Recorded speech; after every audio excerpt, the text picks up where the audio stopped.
WVIZ's coverage of high school state tournament football is made possible with the support of the Cleveland Browns, continuing the tradition of helping to make possible the best in high school athletics.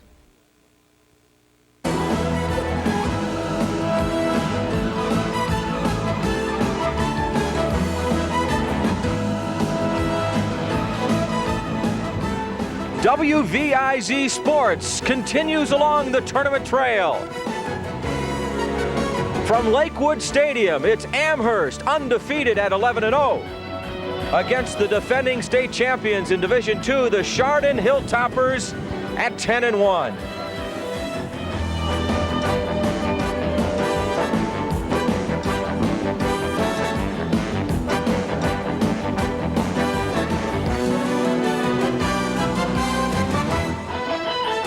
Hi, everybody, and welcome to another night of great high school football. I'm Nanook, and this is Nanook Jr. John Telich along with Matt Underwood. It's a beautiful night for football, just a bit on the wintry side, Matthew. Absolutely, and this plays right into the hands of the Chardon Hilltoppers, at least I believe so. A team that loves to run the football. 87% of their offensive plays this year designed to run the ball.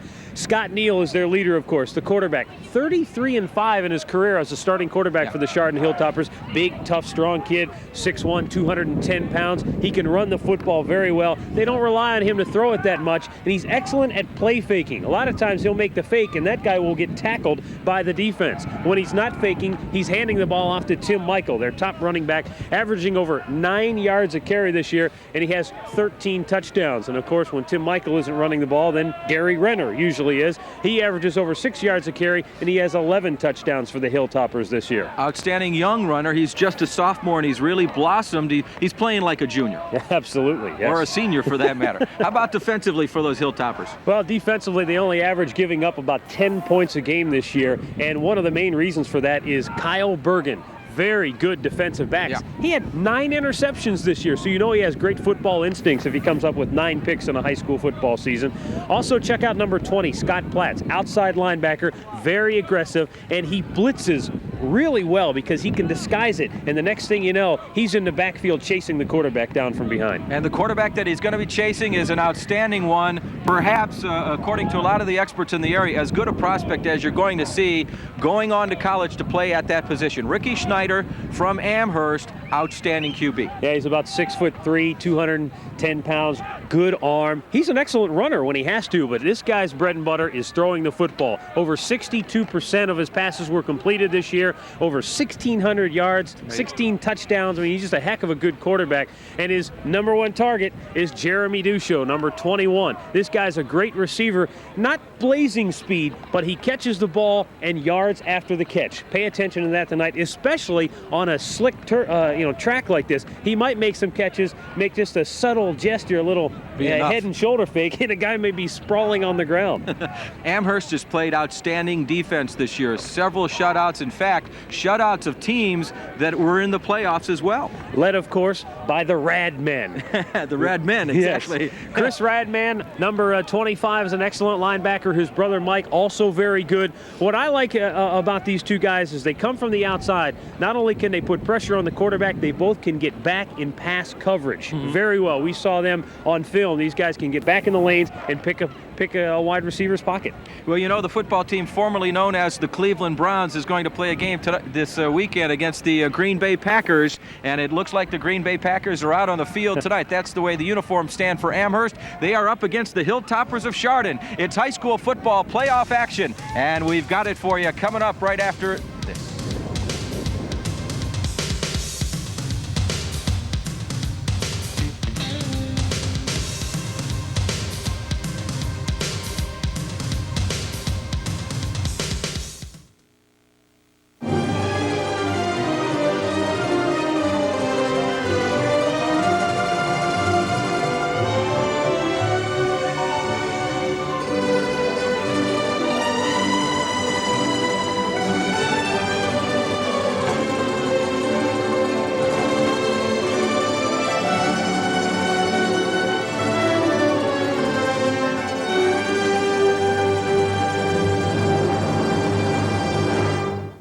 Over millions of years, life in the Serengeti has reached a delicate balance.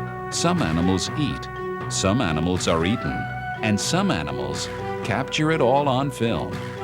Okay, better go and have a close look.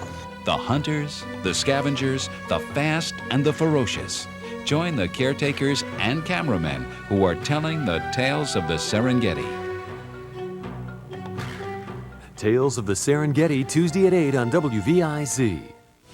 Did you ever want to cuddle a panda? Deborah Winger did, and that's why she's taking her son Noah and us to China. Once upon a time, all this was panda country. Bamboo has always been a panda's one great vision of life. The panda has actually come down the mountain towards us. Red pandas, giant pandas, You beautiful baby. and baby pandas. See them all in the wild. Monday at 8 on WVIZ. You're watching WVIZ Cleveland, serving Akron, Canton, and all of Northeast Ohio.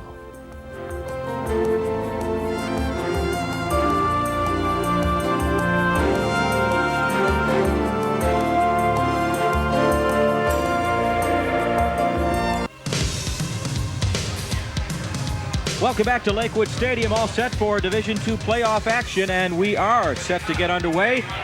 And aside from the fact that it's snowing, I have the incredible urge to go out and rent It's a Wonderful Life, starring Jimmy Stewart, but we'll get into that later on in the broadcast. Look at this scene. There's Tim Michael, 35, all set to receive the kickoff, and he does. At what yard line, we are not quite certain, but he's got a lane, and he continues up the field right around the 30-yard line. As we continue to try to sort things out here, among those on the tackle, Anderson. Here's your offense for the Chardon Hilltoppers. Neil, Renner, Michael, Conroy, and Montgomery. A very outstanding outfit there. And your offensive line, consider those Conroy brothers, the two guards on the team. They move people all around. See what they can do against the defense of Amherst that's been outstanding so far this year.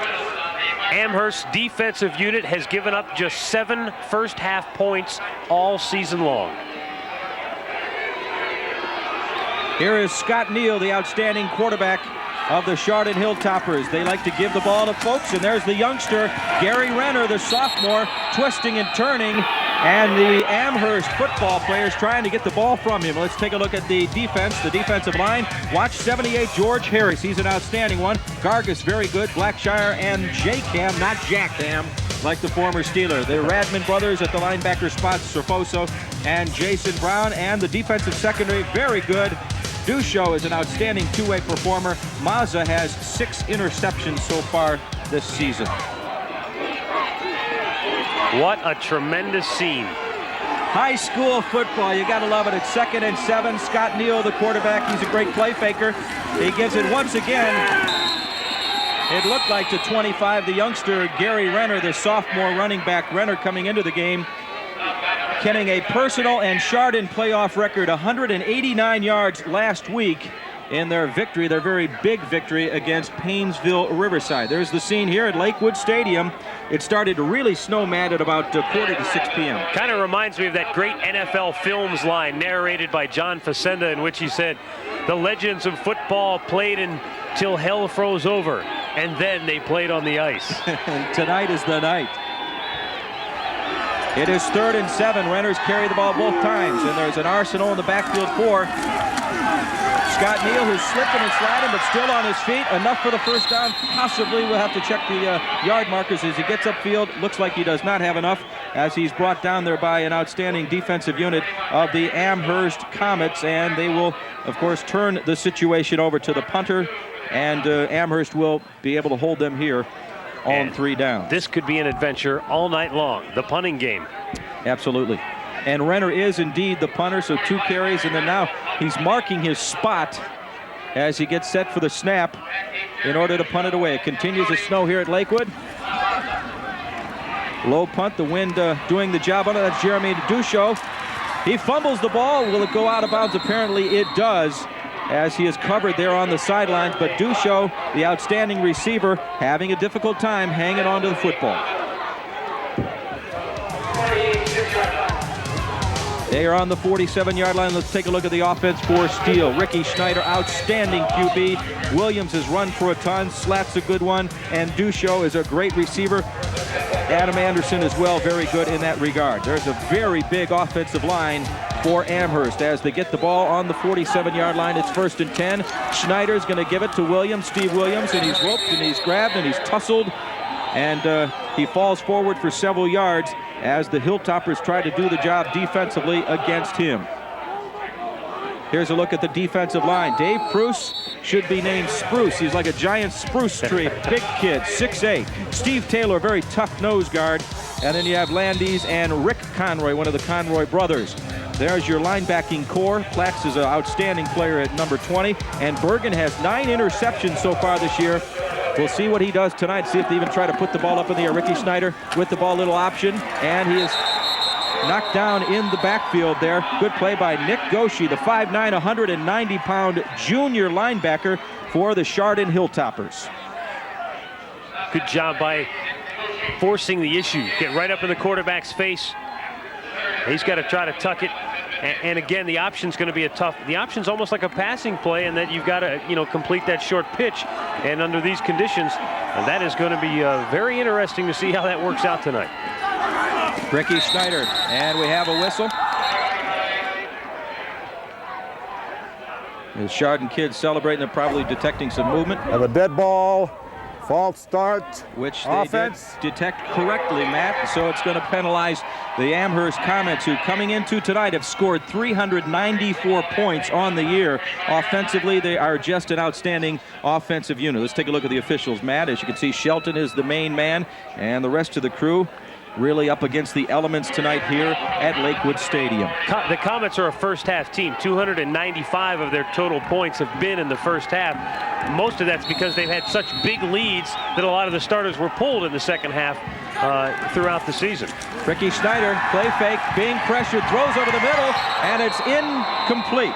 Nearly intercepted. There on the coverage was Scott Platz, and you're so right earlier in the broadcast saying what a good job he does in getting deep in his drops and doing the job against the pass. Good all-around linebacker. He can blitz, come up the middle. Here's a nice blitz by Mike Pennell, the middle linebacker for Chardon. So Ricky Schneider, I've got a feeling we're going to see Schneider and Renner very busy tonight in terms of punting the ball away. Gets the snap, has time to get it underway, and it is heading towards the Hilltoppers. That is Montgomery, number 32, with the return. A good piece of open field tackling. 22-yard line right now is where they're going to take over offensively for the Chardon Hilltoppers. Very difficult. Takes about 3 steps just to get going. And wow, Mike Radman loses his hat on the play. Some of the nice crowd here at Lakewood Stadium, braving the elements to enjoy high school football at its best, and they take over on the 22-yard line, give straight ahead to Gary Renner. He finds all kinds of people up there. Jason Brown, also on the tackle, Nick Servozo coming into this football contest. The second leading tackler, there he was, number 85, the second leading tackler for the Amherst Comets. 57 unassisted tackles and 4 tackles for losses behind the line of scrimmage. There he is right there. He is a 6'1", 200-pounder, Nick Servozo, among the outstanding defensive players for the Comets of Amherst. We're about midway through the first quarter, no score. Scott Neal still with the ball on the option. Scott open field. We'll tell you where he is in a second. Ducho's giving a chase. Dragged down around the 30-yard line. Scott Neal, the co-MVP in the Northeast Lakes District, along with Ricky Schneider, the co-offensive MVPs, and he's showing his true grit right there. It's just the option. He gets outside contain. Tony Mazza came up. Mazza did not make the stop. Watch it again here. Neal goes down the line of scrimmage, gets outside. Tony Mazza comes up right there, misses the tackle, and then he's outside contained down the sidelines. Excellent angle of pursuit under some tough circumstances for Jeremy Ducho to run him down. They're on the 32-yard line. It's 1st and 10, 48 yards on that last play. And he still has the ball, and there's no one near him. Here goes Scott Neal. He's going to go in for the touchdown. We have talked about how Chardon has been able to play football in elements like this. My gosh, they had 8 inches of snow on the ground in Chardon as we speak. This is really playing into their hands. 48 yards on the last run, 32 right there, and Scott Neal is on his way towards an outstanding night offensively for the Chardon Hilltoppers. Coming into this contest, all CVC. He had rushed the ball 101 times for 613 yards and 12 scores. He's got some people looking at him, Mid-American Schools, Youngstown State. This kid could probably play linebacker in college if he so chose. No, I wouldn't be surprised if he does. He's a great football player, and he just showed it right there. They're on top by a 6 zip count, and here comes the point after. And it is good, so Chardon has done what only one other team so far this year has been able to do. Score a touchdown on Amherst in the first half. In fact, Amherst all season in 11 games has only given up that number right there. 7 points in the first half of play, and so far Chardon, Scott Neal, has been able to do it. Talked about it in the open. He's a great play faker. And again, Tony Mazza comes up. He is committed to the pitch man, but when he commits to the pitch man, no one else can get to Scott Neal. He just goes right down the field for a 32-yard touchdown run. The extra point is up and through the uprights, so Chardon is on top 7-0. Scott Mackar with the extra point, the good extra point, and they lead by that 7 zip count. Let's take a look at the scoring drive courtesy of those Hilltoppers, most of it on the legs of Mr. Neal. 3 plays, 78 yards, 130, a minute 37 off the clock, and offensively right now 80 yards rushing for Scott Neal on just 4 carries. He's having a big night here in the first quarter.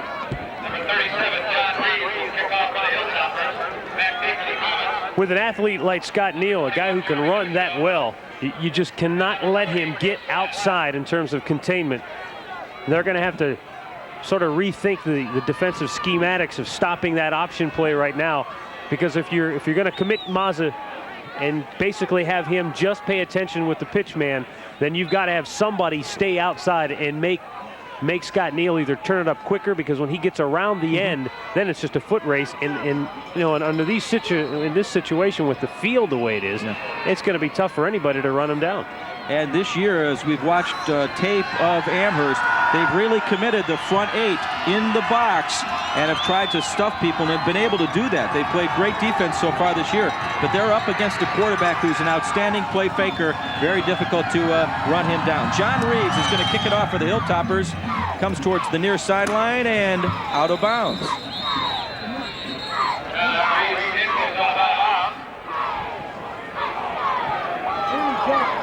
Scott Neal this year was the second leading ball carrier for Chardon with 101 carries this year for over 600 yards. And he scored 12 touchdowns. That was second only to Tim Michaels' 13 rushing the football. Well, we encourage you to stay tuned after tonight's game when we'll bring you the Chardon High School Marching Band and the Amherst Steel Marching Band. Don't miss this great show at the conclusion of tonight's game. Have an out-of-bounds kick. You're getting the explanation right there. Absolutely, out-of-bounds kick, and there we'll take the ball over as we continue to look along here at about the 35-yard line. Exactly on the 35. And the snow is continuing as Ricky Schneider and Amherst tries to get the ball going offensively. That was Radman in motion. And he looked like he jumped on the left side there. And unfortunately so for Amherst, as Slatt had a big hole off the right side. Slatt, the senior, at 5'11" and 175 pounds. Have a false start. Green. You saw it right in front of you, so that will drop things back a bit offensively for Amherst's offense. There you saw 25 just moving just a bit.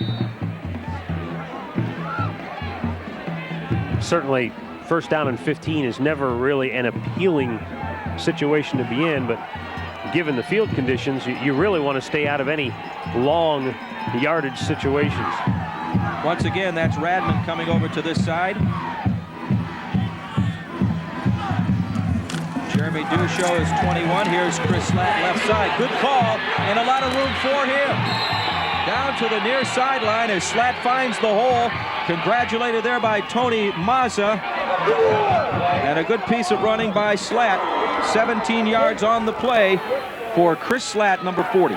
Again, both teams have found that if you can seal the ends and get yourself a lane to run in, you're going to have a lot of success because people just cannot move laterally across the field. Those angles of pursuit are vital, and it's very tough now for the secondary to run down ball carriers, and it's fairly easy to get out and just hook a defensive end, try to turn him to the inside.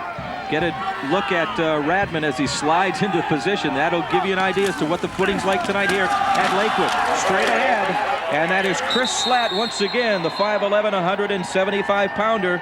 97 carries for 763 yards, almost 8 yards per carry for Chris Slatt this season. And no gloves. Running back.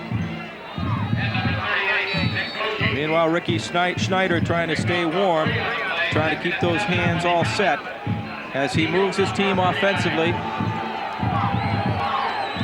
Just at the midfield spot, at least if the yard markers will help me decide that. Straight ahead once again, this time to 44, Steve Williams. He's a second-team All-Southwest Conference football player at 6 foot and 200 pounds. He is a senior, and he's piled up some big offensive yards this year. Good job by the linebackers of Chardon, filling the hole. Once again, Mike Pennell. Guy's only 5'9", 165 pounds, but a very tough, strong inside linebacker. And he is a senior. Ricky Schneider, 3rd and 5. Jeremy Duchot, he's in motion. He's number 21 on your screen there. Schneider still keeping and having trouble moving. They caught up to him rather quickly there and rode him down to the ground. Todd Goodwin's going to be all over the football field. He does the job there. He's an all Chagrin Valley Conference selection, 6'0".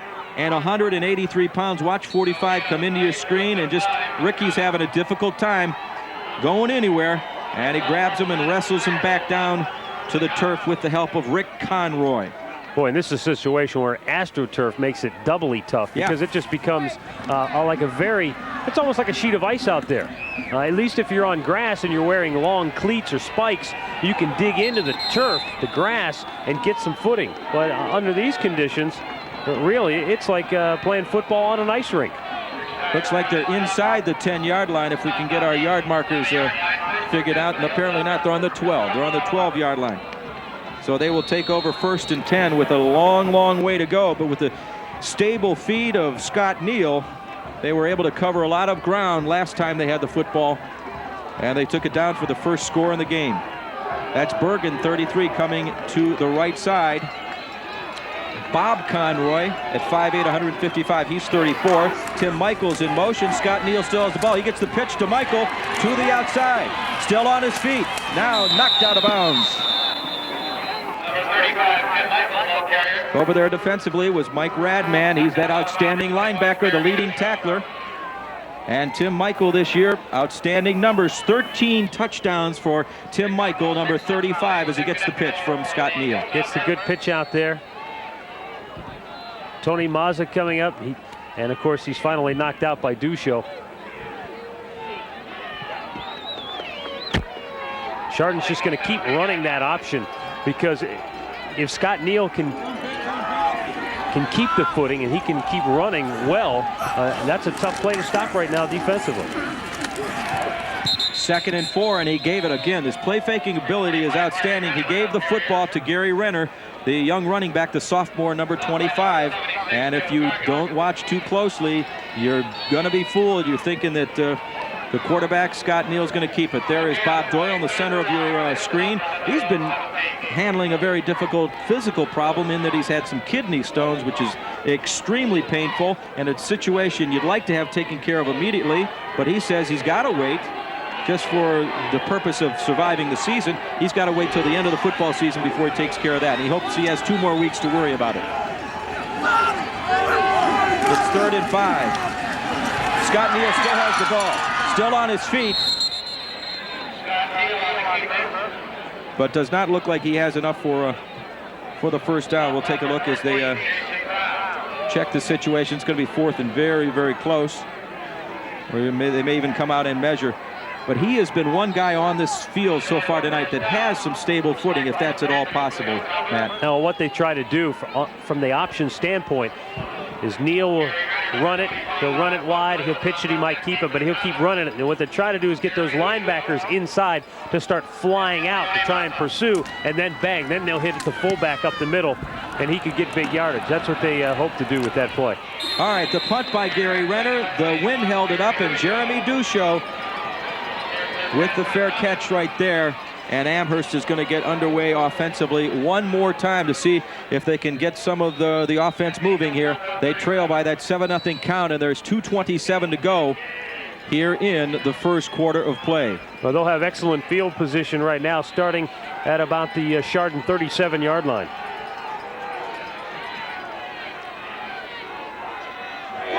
Ricky Schneider, the QB. Duchot is in motion towards us. Long count. And the pitch to Slatt to the right side. Brought down by the linebacker Platts. Good open field tackling by Scott Platts. He's an all CVC selection at 6'2", 195 pounds. And the Hilltoppers doing some lobbying on their own, wanting to say that they have the football, but boy, and even on the slick turf, he did a great job of running down the ball carrier. He took a good inside angle to the running back and dragged him down from behind after a gain of about 4 yards. He's one of those guys who's all over the field, Scott Platts.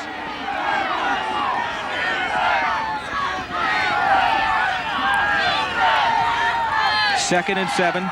Schneider again, the handoff to the right side to Slatt, and Slatt meets a wall of Hilltoppers. On the bottom of it, Ian Landis. He is a second team all-conference selection at 5'8", 204 pounds. He is a senior. You got to look at the play sheet right there of Amherst head coach Jeff Risen, and I'll guarantee you there are no plays on that sheet to deal with the field conditions that the players are trying to overcome right now. 3rd and 4. Schneider with the ball, looking deep over the right side, caught by Duchot and dragged down by Kyle Bergen. But the ball down on the ground, and Amherst with a bit of life here as they wait, and a little sidearm sling there to Jeremy Duchot. Tackle there by Montgomery, rather, and it does look like the ball was knocked loose before he went to the ground, but falling on it, and they continue with the drive at 1st and 10. Amherst with some life now. The give to Williams, straight ahead. And once again, Platts was there defensively as the clock is winding down towards the end of the first quarter. The Chardon Hilltoppers and head coach Bob Doyle has done a great job over the years. He's been there many a season out in Geauga County. His teams have played in weather like this on many an occasion as well, so they feel at home, but right now they're feeling the pressure of the offense of Schneider, who's going to keep it. Will he pitch? Yes, he does. To Slatt, around to the right side, and knocked down there by Chad Weinsick. He's a 5'8", 150-pounder. He is a senior. Good open field tackling there, and that looks like it will do it for the first quarter of play. It's been a great one. The elements have been a bit on the difficult side, but the kids continue to play hard. And at the end of the first quarter here on Channel 25, it's Chardon 7 and Amherst steals Comets 0. Back in a bit.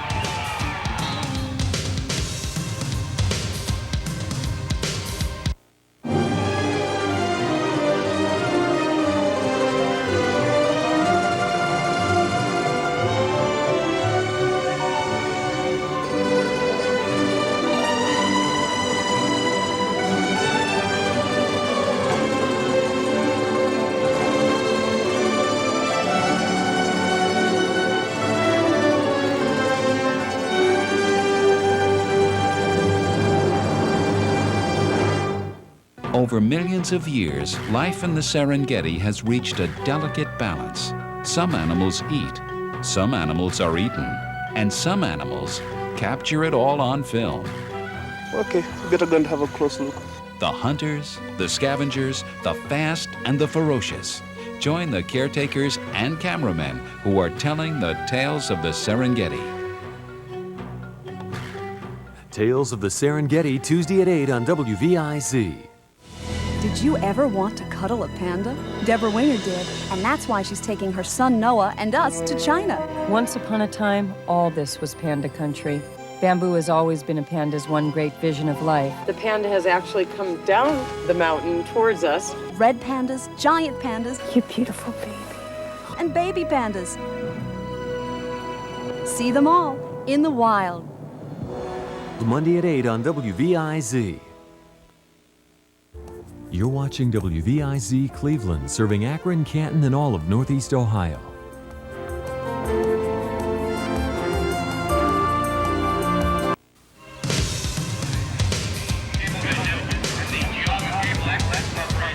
Welcome back to Lakewood Stadium. John Telich and Matt Underwood and the entire crew of Channel 25 for the second round of the playoffs, the regional championships in Division II. Chardon coming in at 10-1, and Amherst Steel undefeated at 11-0, the champions of the Southwestern Conference.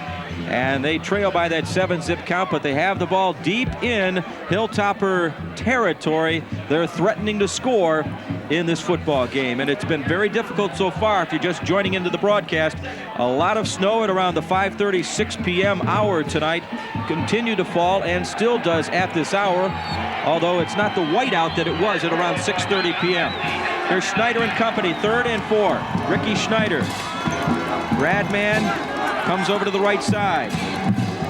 And they're strong to this side, and Schneider gives it straight ahead to 44, Steve Williams, who's rushed for nearly 1,000 yards coming into tonight's contest, 962 yards for Steve Williams, his second-team Southwestern Conference selection. 3rd down and 4, the conservative call here, just to try and wedge it over the left side there, but he's come up a yard short. So 4th down and 1, and Amherst with no thoughts of kicking a field goal here. They're going to go ahead and go for it. And again, I think you can look for virtually the same type of play. Right off the left side, behind the big offensive tackle, George Harris. Straight ahead to Williams, plowing for yardage. They're celebrating next door in the coaching box for Amherst. They feel they got that first down. That was the big guy, and indeed they do, as the officials confirm it. So they will have the ball 1st and goal, just right around the 5-yard line.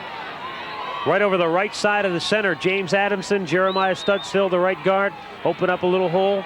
1st down. Their offensive line, the interior 5, 4 of them made either second or first team all Southwestern Conference. It's an outstanding offensive line. Dusho in motion to the left side. Schneider's going to keep it. And he is going to be wrestled down by Rick Conroy, the 6'1", 225-pounder. One of the Conroy brothers there. Good piece of defense on his side. Even up in 1st downs, but of course the rushing yards, 82 of those 91 yards. Scott Neal, the quarterback, who basically in 2 plays took the Hilltoppers to their first touchdown of the night. Amherst has completed 1 of 2 passing attempts, and I think if they pick their spots, they will be able to throw the ball tonight, because Jeremy Dusho is a clever receiver. He knows not to overrun and fall down. I think he'll be able to get open. Ricky Schneider looking, getting pressured, throws it up for grabs, incomplete. Slat out there in the flat, and good coverage by Todd Goodwin. He's an all-CVC selection on the defensive side. Great pressure, Matt, and nearly picked off as Schneider threw it up for grabs. See Pennell coming right up the middle. Excellent pressure on the quarterback. Made him throw it really before he wanted to. And so now it's 3rd down and goal at the 6-yard line for Amherst.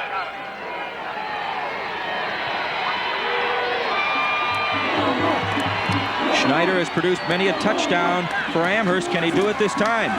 Fakes it to Dusho, keeps it, throws in the end zone.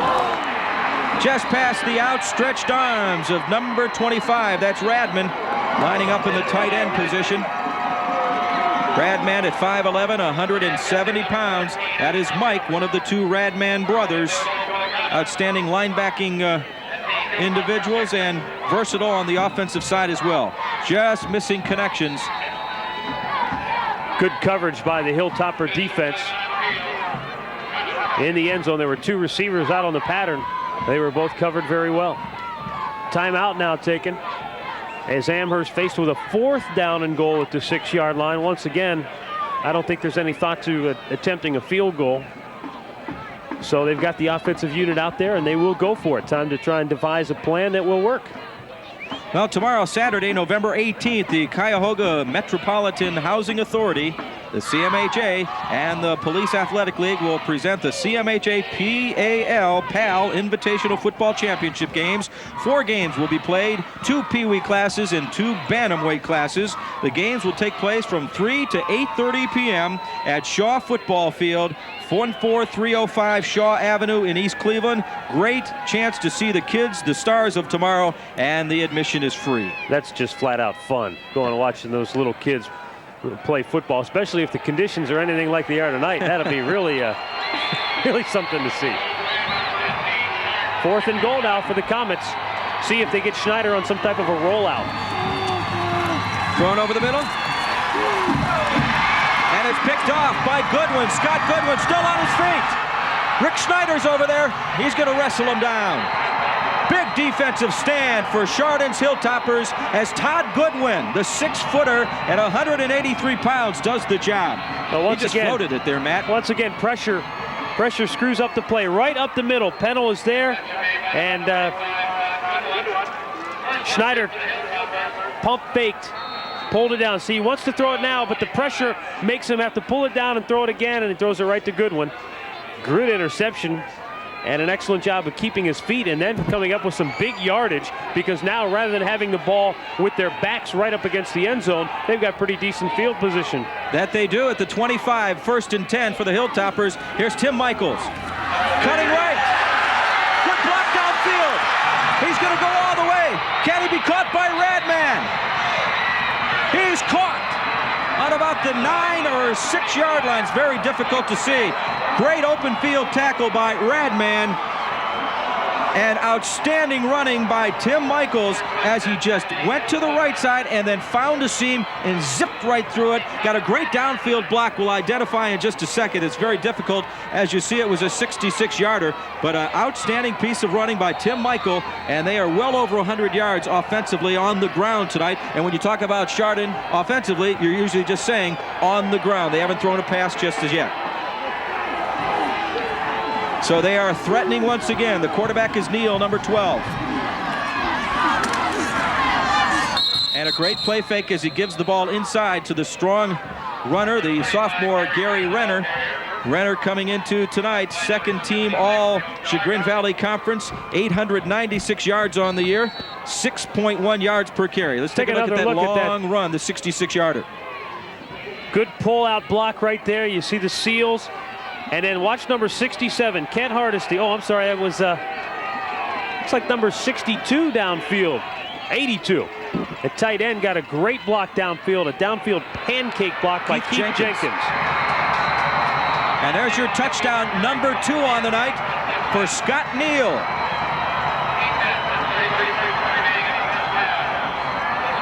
So the Hilltoppers very much in command. And Neal, who is the co-MVP offensively in the Northeast Lakes District, now is at the 90-yard mark offensively, and he just tacked on an 8-yard touchdown run to culminate a long drive that they obviously had stopped the long surge of Amherst. The snow continues to fall here at Lakewood Stadium. And Matt Carr is going to try for the 2nd PAT of the night. They lead 13-zip. The holder is Montgomery. Difficult getting it down, but he does, and the kick is up, and it's good. So Chardon stunning Amherst as of this moment. As we mentioned early in this first quarter, good play fake. Our cameraman bought Gary Renner with the football, but Scott Neal, there he goes, with a touchdown. He's done that numerous times so far this season, throughout his whole career, to be specific with you, because he's just an outstanding play faker. And a lot of people said Amherst has an outstanding defense, but they have not met a quarterback of the ability of Scott Neal. And tonight he is paying dividends for the Chardon Hilltoppers at this moment. Now, Amherst has never been in this position before. They've never trailed 14-0 in the first half of any game they've played all season long. So they've got to regroup right now and just try to get something offensively, another drive. I mean, they had a good drive going. Fourth and goal play, interception, and what, 3-4 plays later, Chardon's in the end zone. Hey, take a look at offensively for the Hilltoppers. 6 carries, 90 yards for Neal. Renner has a very small amount of yardage offensively for them, and 2 carries, 73 yards for Tim Michael. So Michael and Neal carrying the load for the Hilltoppers. Chardon all set once again to kick it off. This is 37, John Reeves. Dusho and Slatt are back. Slatt slips down trying to get to the football. It's still on the 2-yard line. He better pick it up and run with it. He's confused as to where he is on the field, and that's a big break for Chardon as he's down at about the 4. He almost gave the impression that he thought it was sort of like a punt where you don't necessarily have to pick it up. You can just let the other team down it. But under a kickoff, if you don't down it, the other team could pick it up and it could be their ball. That's a live football on a kickoff, and as the ball skipped by him, he almost thought, well, I'll just let this go and somebody will down it. And it didn't go into the end zone. Maybe he, as you mentioned, Johnny was lost on the field. Maybe he thought it went into the end zone. In any case, he went back to the 2 and picked it up. And now his team has got a long way to go to get back into this football game. Hilltoppers with that long drive, 66 of those yards on that one run by Tim Michael. Here's Ricky Schneider. Going to go with a power game over the right side. Giving it to Williams. And the Hilltoppers there defensively to make sure he gets nowhere, if you will. Nick Goshi, the 5'9", 190-pound junior linebacker, number 38. And just take a look at how wonderful and wonderful it is. This is like one of those early season storms in the mile-high city of Denver, you know. When you flip on the tube and it might be 60 and sunny here in Cleveland, and you see a game in Denver in which they're playing in an absolute snowstorm. 2nd down and 8 for Ricky Schneider and company. Here's Chris Slatt, left side. Good pursuit by Platts from the other side of the field, and it looked like I saw a flag come down towards the end there.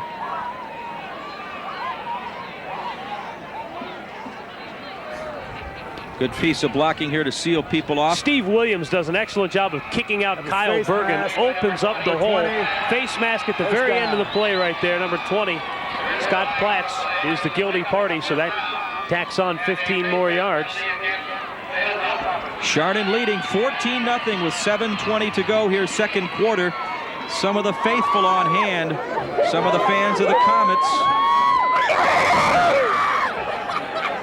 And we encourage you to stay tuned after tonight's game, and we'll bring you the Chardon High School Marching Band and the Amherst Steel Marching Band. So don't miss this great show. It is at the conclusion of tonight's game. Jeremy Dusho towards your bottom of the screen. Here comes Radman. He'll get set on the right side. Williams and Slatt behind the quarterback Schneider, who's going to give it on the left side. And great blocking, by the way, on the left side. 78, George Harris. That was Slatt, the ball carrier. Platts came up with the tackle. Boy, Platts has just been all over the football field tonight. This is one of those situations where it's hard for the offensive lineman to fire out because you're trying to get your feet under you first and then fire out and get the blocks. It's hard for the defensive linemen and the linebackers to pursue down the line. Williams, the ball carrier, left side. And Platts, once again, there defensively, along with Todd Goodwin, 45 for the Hilltoppers. And this is an outstanding offensive line that Amherst has. Look at the size that they have. Soy is 275. Harris, 255. The center is 185, but real tough. He's skinny. 2 1/4 for this. Get him off the line. No, just kidding. Stud still at 2 1/4, and then Ramsey is 270. Huge offensive line for those kids that look like the Green Bay Packers with their uniforms. It's 3rd and 5. Schneider's going to pitch it to Slat, right side. Good pursuit defensively by Platts. Scott Platts seems like he's got a different pair of shoes than everybody else. He's able to go all over the field and make some outstanding defensive plays for the Hilltoppers. And again, you see, I mean, it's just good pursuit on his part. He waits, and then he sort of explodes right into the ball carrier. And you're right, John, it does look like he's playing on a dry field and everybody else is on the ice.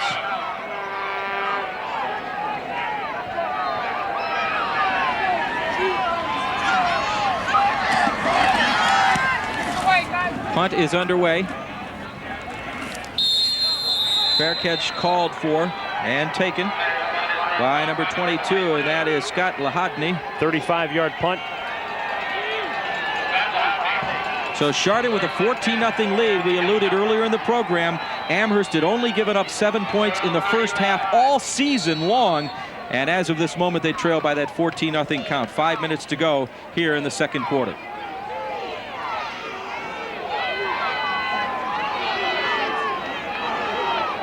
And of course, next weekend, outstanding high school football in Division I style. Let's get back to live action here.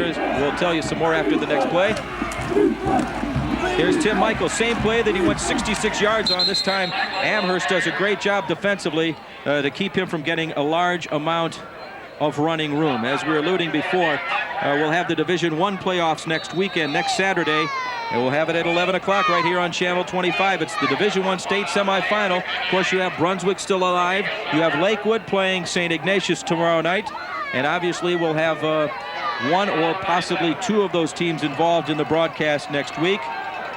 Check the paper, and we'll, of course, continue to advise you this week on Channel 25 as to what game we are doing. But it should be a dilly. This one is as well. Here's the quarterback, Scott Neal, still on his feet. He's going to pitch to the back man. Dropped by 34, still on the ground. And it looks like Amherst has the football. Well, that time, Tony Mazza won the battle. He got burned earlier on a play where he came up and overcommitted to the pitch man, and Scott Neal ran by him. Right here, he comes up. He goes in between and almost picks the pitch off. Kind of gets a hand in there and distracts the runner.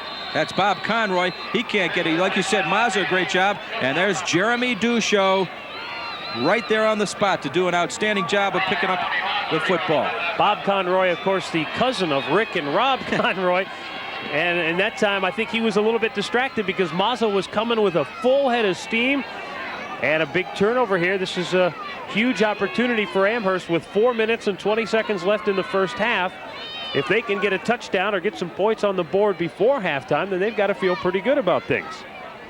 Absolutely, as it looked like Mike Pennell, the 5'9", 165-pounder, was down on the ground there. Taking a look at him, it's very difficult to see, folks, as we look through the windows here from the press box, and of course the conditions even more difficult, obviously, down on the field. As you look at Spruce and company, the defensive front four, if you will, front five at times of the Hilltoppers of Chardon.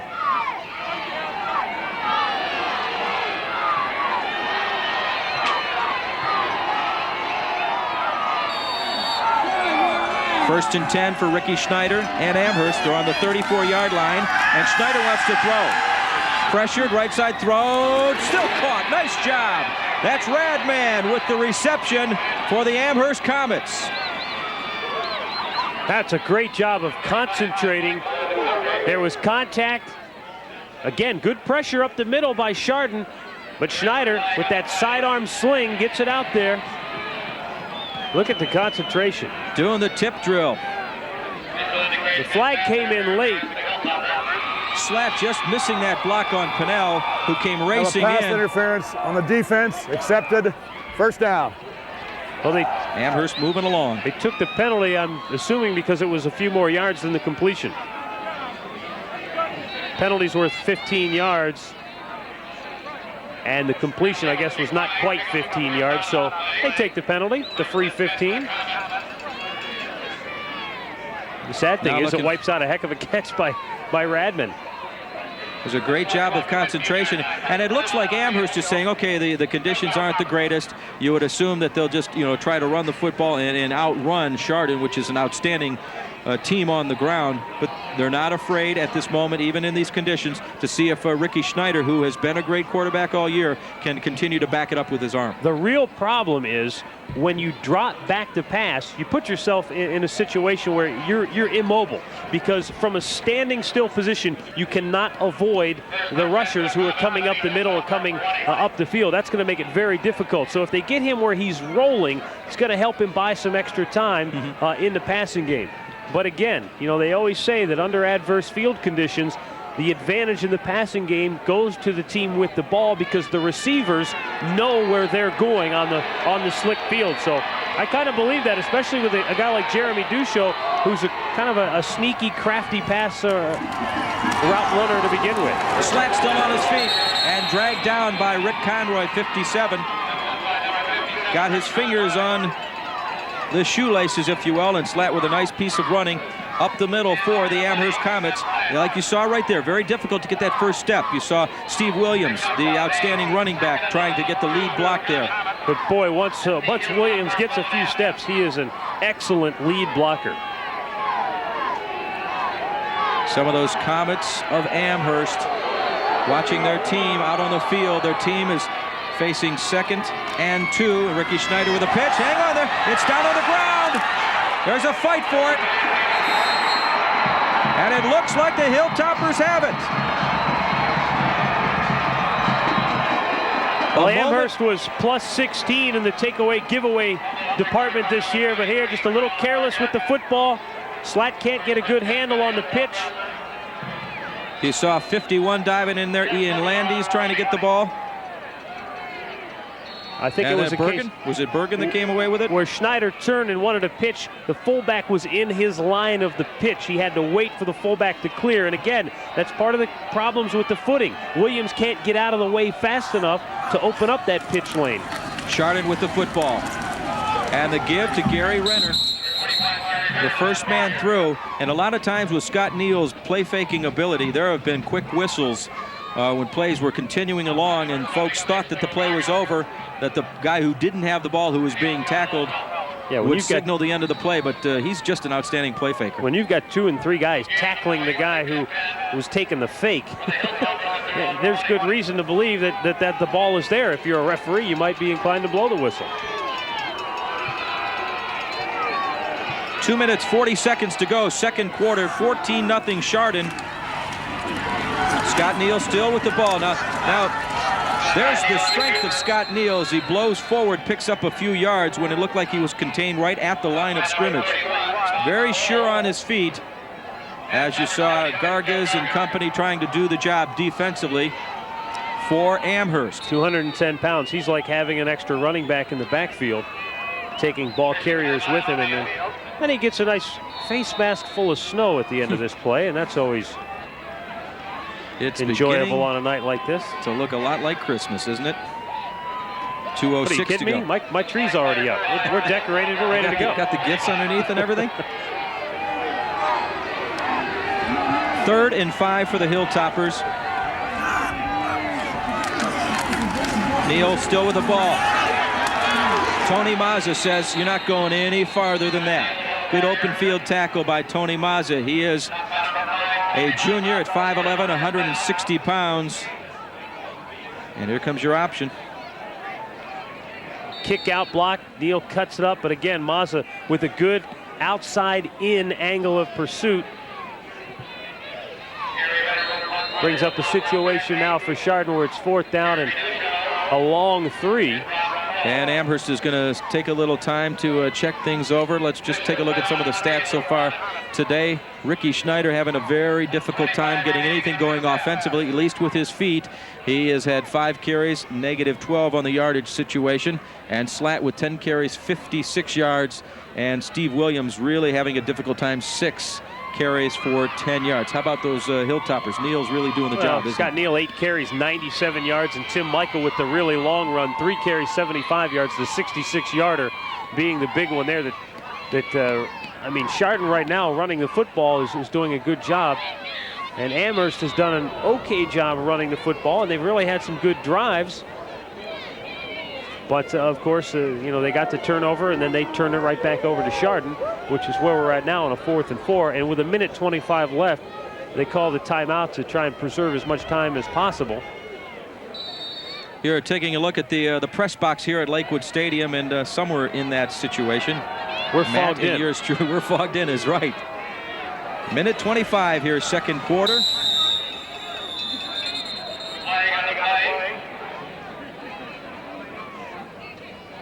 And the officials getting going. Chardon, by the way, as we get the call here.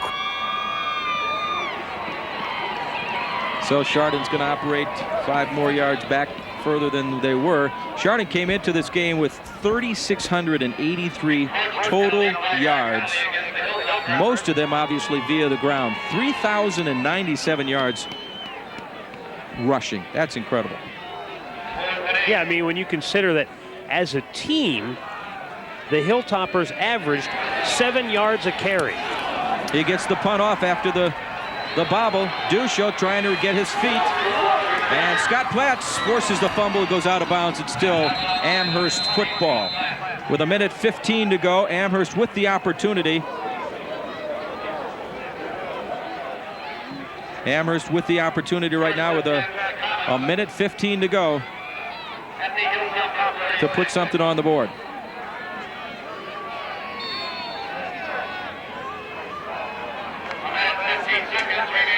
Platts knocking the ball loose there, but it stays in the possession of the Comets with 1:15 to go. Good field position. That was Sproul on the return, not Dusho. Credit for the catch, Jeremy. They say yes. Yes, indeed. Nice piece of route running in the very difficult circumstances, and a good grab by Jeremy Dusho, coming into tonight 45 receptions on the year. Amherst goes into the huddle with the clock running and 53 seconds left. Now it's under 50.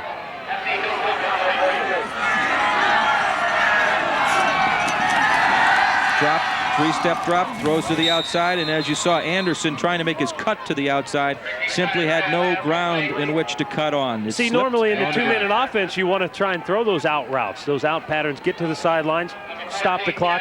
But under these conditions, you just can't do it. I mean, the receiver, first of all, can't plant with that inside leg and drive to the sideline. It takes him about 4 or 5 steps to make that turn.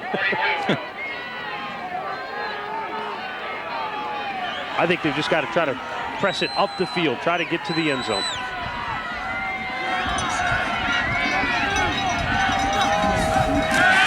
Amherst to throw. Going deep. It's intended for Anderson, and it's out of bounds, and it's incomplete. And the coverage out of there by Weinsick. The trouble with that, trying to throw it to the end zone, is that he's throwing into a gale force wind, complete with a snow flurry.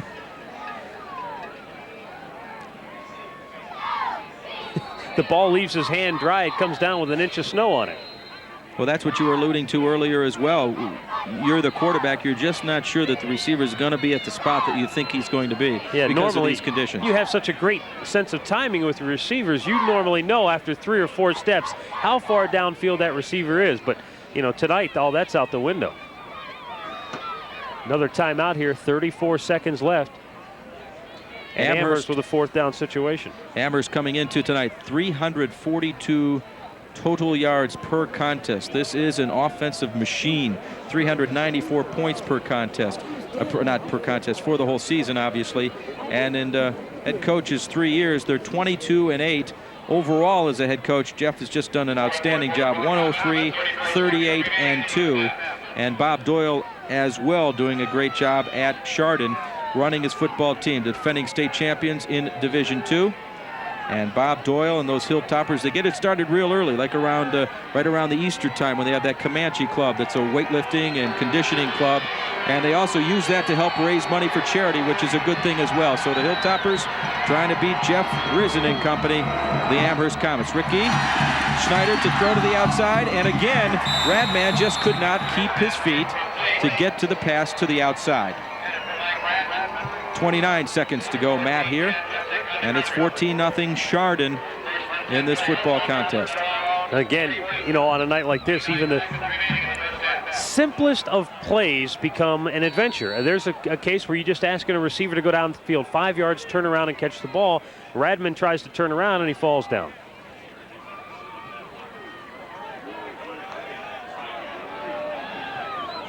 And of course, as a quarterback, you can't wait long enough for him to turn around. You have to throw it before the defender is making a break on the ball, so that's where it really becomes difficult.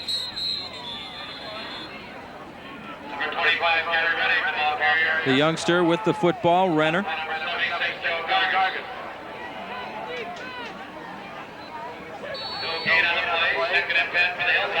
Clock is continuing to tick down. As you see, it's under 10 seconds. And it looks like Chardon won't make the effort to get in another play here and be content to have the lead at halftime here at Lakewood Stadium. And that's the situation. At the end of the first half, the score here in Lakewood is Chardon, the defending state champs in Division II, 14, Amherst Steel, nothing. As the bands prepare to take the field, we're going to take a short break. When we return, we'll bring you the third quarter action. However, you won't miss a minute of this great high school band show, which we'll present at the conclusion of tonight's game. We'll be back with the second half right after this.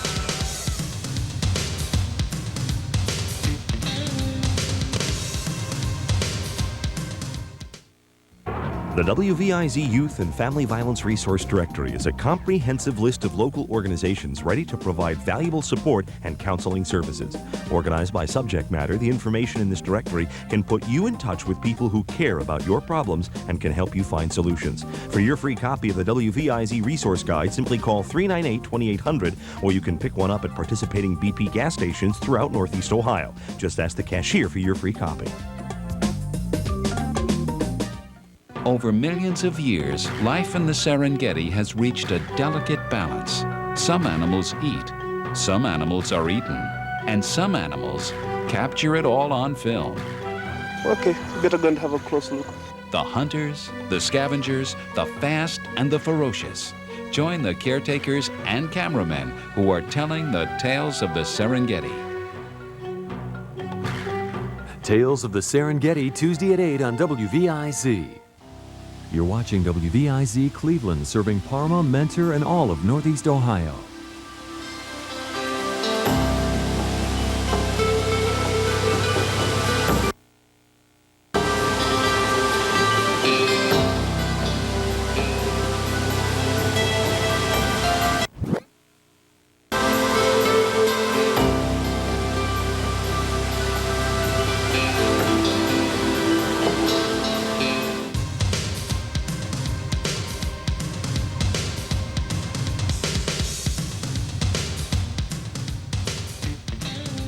WVIZ's coverage of high school state tournament football is made possible with the support of the Cleveland Browns, continuing the tradition of helping to make possible the best in high school athletics.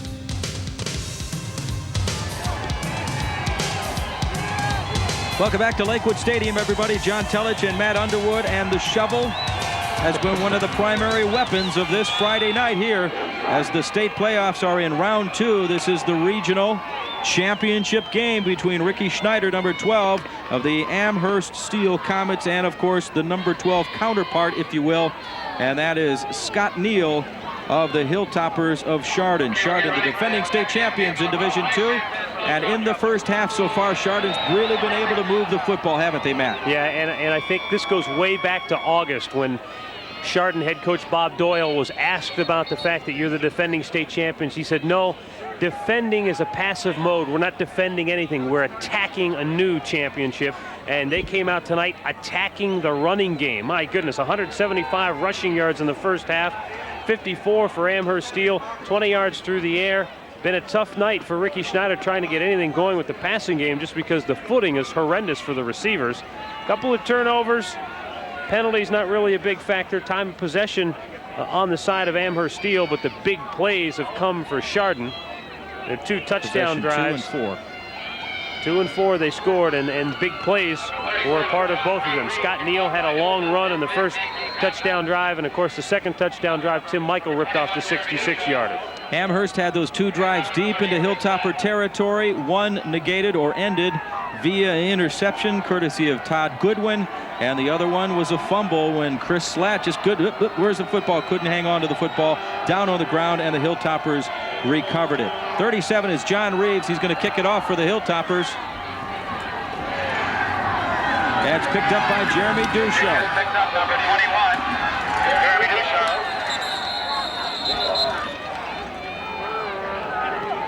Stop by number 30, Gilbert. So Dusho and the Amherst Comets will start off offensively. The tackle there by Bill Gilbert. Gilbert, a 5'8", 165-pound senior. Chardon leading 14-zip as we start the second half here at Lakewood Stadium. This is Anderson, 16 to your side, and Dusho to your side as well. And that's Chris Slatt, left side, trying the defense of the Hilltoppers, and Scott Platts, all CVC linebacker, number 20 there again, Matt. Well, this is a very important drive for Amherst. Many times, the first possession of the third quarter sort of tells the tale about what the rest of this game is going to be like. I think it's important for Amherst to at least, move the chains a couple of times, get some momentum going offensively. The snow not as bad as it was before the game and in the early stages of the game. And Amherst with the ball, giving it to Dusho, left side, and great pursuit there by 33 Kyle Bergen. And difficult to see the other player due to it looked like Todd Goodwin as well there defensively. What makes the play for Chardon is not necessarily the pursuit, but the fact that guys stayed at home on the outside. Bergen did not let Dusho get outside of contain. That allowed the other players to flow to the ball. Make the tackle and put Amherst in a third down and long situation. That huge offensive line, some of the big bodies. Rich Ramsey, he's a 6'4", 270-pounder. You have the 275-pound Josh Sui. So there's an outstanding offensive line, and looks like a sack right there. 56, Mike Pinnell should get credit right there. The whistle had blown, and the quarterback Schneider counted down at that point. Mike Pinnell, 5'9", 165-pounder. He's a senior. Look at him, knife through. Nobody touched him. Sort of like a referee in a technical knockout situation. He counted the man out, but the crowd wanted to see the kill. And in this case, he threw an interception that was negated because of the quick whistle.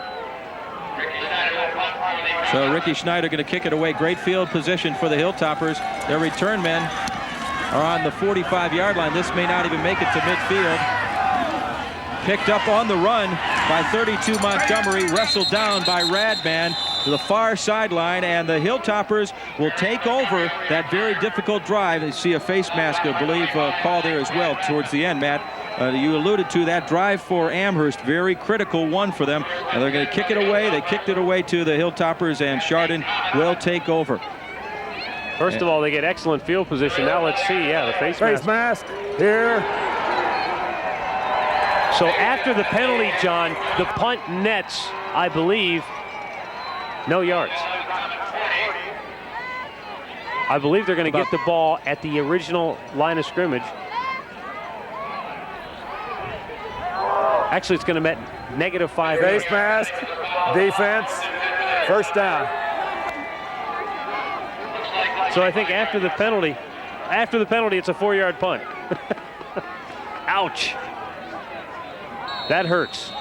So here come the Hilltoppers. Scored 370 points this year. Starting on the 25-yard line of Amherst. Scott Neal with a convention behind him. Scott Neal, good play faker, gives it to Tim Michael. A lot of people bought Gary Renner with the football. That's the great play-faking ability of Scott Neal. The misdirection is very difficult to read, and when you have a great play-faker like Neal, it makes it even more difficult. Tim Michael with a carry right there for the Hilltoppers. He picks up about 3 yards on the carry. Well, we talked about how critical the opening drive was for Amherst offensively. Now defensively, their backs are to the wall. Don't want to give up any more points to Chardon in this situation. They need to definitely try and hold. Getting a turnover would be ideal for the Comets at this point. Neal's going to throw. How about this, folks? And he's going to throw deep and incomplete as his man slips down in the secondary. Wide open was Kyle Bergen. Yeah, that's a shame because that was such a great play fake that Kyle Bergen was downfield all by his lonesome. Watch the great play fake. The linebackers are standing still, flat-footed. Neal gets good footing, but the ball just dies on him. And Bergen was all by himself at the goal line, just waiting on it. And even when Big George Harris was coming towards the quarterback, he found 2 people in his way. The first pass of the night for Chardon. They may not throw another one the rest of the evening. Just continue to run the football. 3rd and 8 for Neal. Neal still with the ball. Will he pitch back? Yes, he does. And he gives it to 34. Outstanding piece of running by Bob Conroy. 5'8", 155-pounder. This is an excellent job of running the option by Scott Neal. That's a 12-yard pickup for Conroy. Good play fake into the line. Then he's going to option this man right here. Wait till he commits, then make the pitch. And Conroy goes inside the 10-yard line. 1st and goal now for the Hilltoppers. Tackle there by Radman as they have great position. Those Hilltoppers do. That was Mike Radman, the first team all Southwest Conference selection. 1st and goal for Scott Neal. He gave it to 25. Gary Renner, the 2nd team all CVC selection as a sophomore. Very good cutback runner, very durable at 5'10", 210 pounds. But he met a lot of folks there in the interior of the defense for the Amherst football team. You see right there, Gargas, the 2nd team all Southwest Conference selection, wrestling him back, and the whistle blows. Well, I remember last year in the playoffs, Bob Doyle was excited about Gary Renner as a freshman. He said, wait till next year, wait till you see this kid, and he's only a freshman. Now we see him as a sophomore, and he has been very productive for the Hilltoppers. 896 yards on the ground this year. Scott Neal still with the ball. Good open field tackle by Sproul. Nice job by Robert Sproul, the 6'2", 180-pound senior, to tackle Scott Neal in the open field. Nice piece of defense. Once again, on the option, this time he keeps it. And he almost gets by Sproul, but a nice job, as you mentioned, to make the tackle, ultimately knocking him down to the snowy turf. Kicking him outside there was Jake Ham, the senior at 5'11" and 205 pounds. Scott Neal just knocked it on that 100-yard door right there. A great night for him. But he's been running this football team since his sophomore season. Tim Michael, what a great play. Touchdown. Set that up all night, and then it worked beautifully for him down inside the 10-yard line. And Tim Michael with a touchdown for the Hilltoppers as they go up big. All these years removed from your playing days, John Telich, and you could have scored running the ball right there. Let's not assume anything now, young man. Counter trap, the blocking was excellent, and Michael sprung to daylight. Untouched, 7 yards for the touchdown.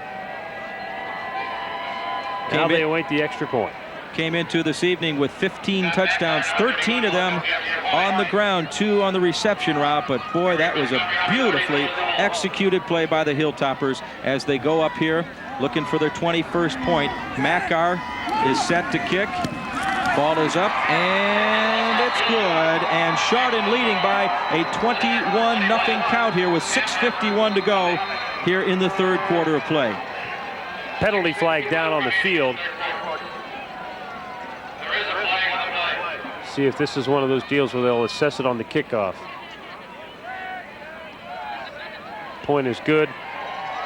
Again, the blocking was tremendous on that play. Some of those blocks you saw on your screen there, Scott Platts doing a great job of opening holes, and obviously their offensive line, the Chardon Hilltoppers offensive line, has done a great job. They run that right side quite a bit because Rob Conroy, number 73, is an outstanding offensive guard. So they run the right side quite a bit behind Conroy and Pruce and company. Look at that. I mean, 73 and 66, Rob Conroy. I mean, they just walled off the right side. And then again, what sets up that play, sometimes, you know, as you mentioned, when you run the option and you run so much wide, you get people to just immediately leave their post inside. They start flying out. And then you hit him with that quick move up the middle. And it just opened up.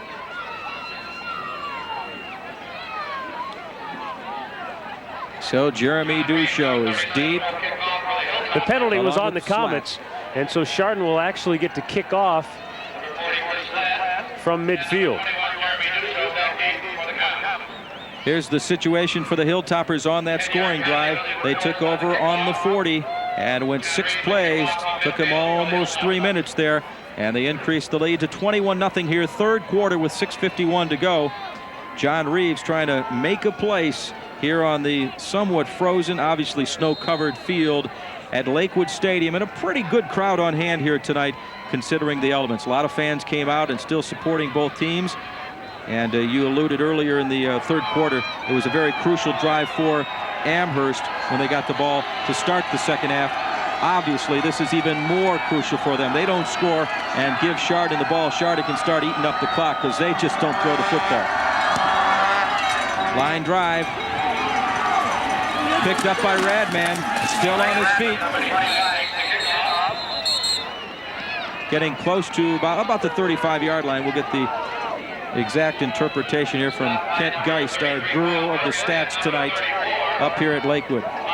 34-yard line is the official, according to Kent Geist. Good hard running by Radman.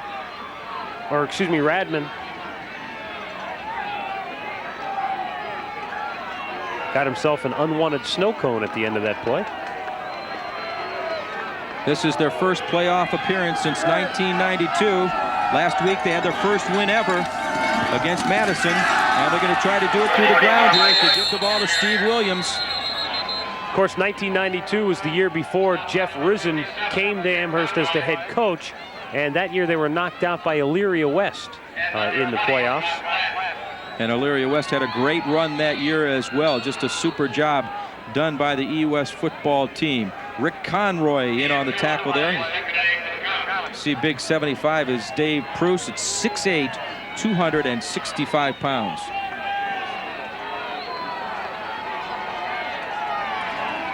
And the stalwart defensively has been Scott Platts for the Hilltoppers. Throw over the middle, tipped, and it's incomplete.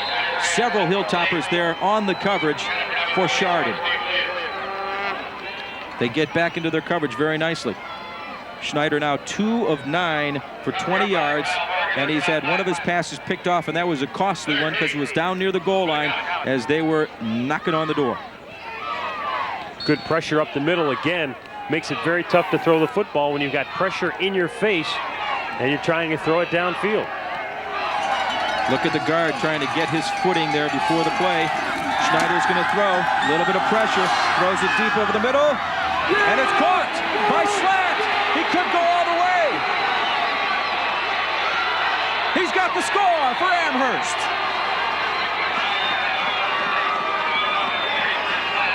A 65-yard touchdown and a great catch in traffic, Matt. Jump ball situation. Again, pretty decent pressure up the middle. Schneider actually threw that ball off his back foot.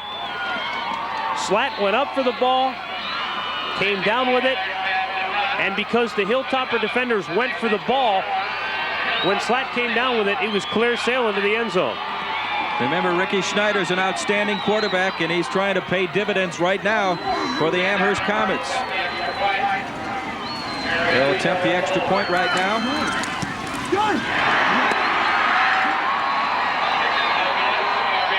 No good. 21-6, Chardon. Let's take a look at this touchdown. Good pressure coming inside by one of the Conroys, but a great catch there, Matt. Yes, indeed, and a job again. Schneider throwing really off of his back foot there. That just gives you an idea of the kind of arm strength he has. And for Chardon, it was number 35, Tim Michael, who went for the interception, or at least to try and knock the ball down. And by doing that, when Slatt caught the ball, he turned around and there was no one there to stop him. Still a lot of time left here. It's 21-6, 5:29 to go, third quarter. You're watching high school football. It's the tournament. It's the regional championship game in Division II. The defending state champion Chardon Hilltoppers are leading this contest by a 21-6 count. And Amherst has got some work to do. Sort of an interesting scenario tonight, too. You've got Amherst, the Southwestern Conference champion, taking on Chardon, who was the runner-up in the CVC. Kenston, and then won that in Division III, you've got Kenston, the CVC champion, playing the Southwestern Conference runner-up, Avon Lake. Just goes to show you they play outstanding football in both of those conferences. CVC with a couple of teams in the extra show, and then the Southwest with 3 teams, Avon Lake, Olmsted Falls, and the Amherst Comets. Here's the kickoff, running down on the field. Picked up by Conroy, and level fumble. It looks like Amherst has got it. That's Radman. Stunning play. 5'11", 170-pounder, the senior, the leading tackler on this football team, caused 1 fumble previous to tonight. Here's the second one, and this could prove to be the biggest of the year. You see, I think the defender, whoever causes it, gets a hat on the football. Number 85 is the guy, Serfozo, causes the fumble. Radman picks it up.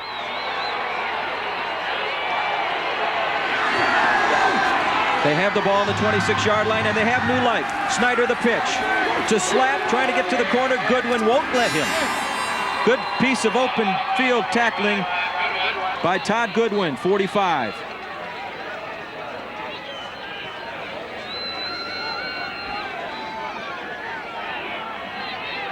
He has come up with big plays all year long. We're talking about Mike Radman, one of the Radman twins on this football team.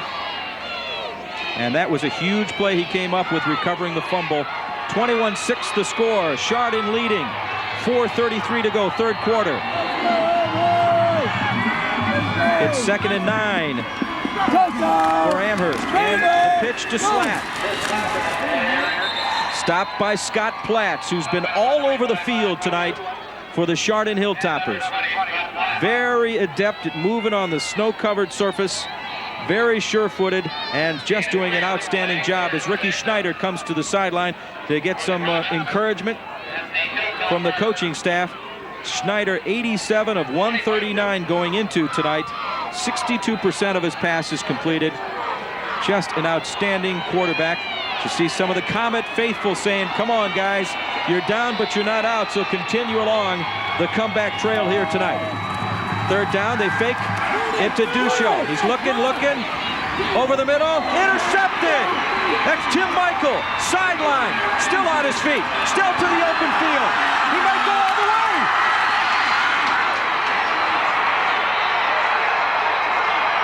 Stunning turnaround, touchdown, Hilltoppers.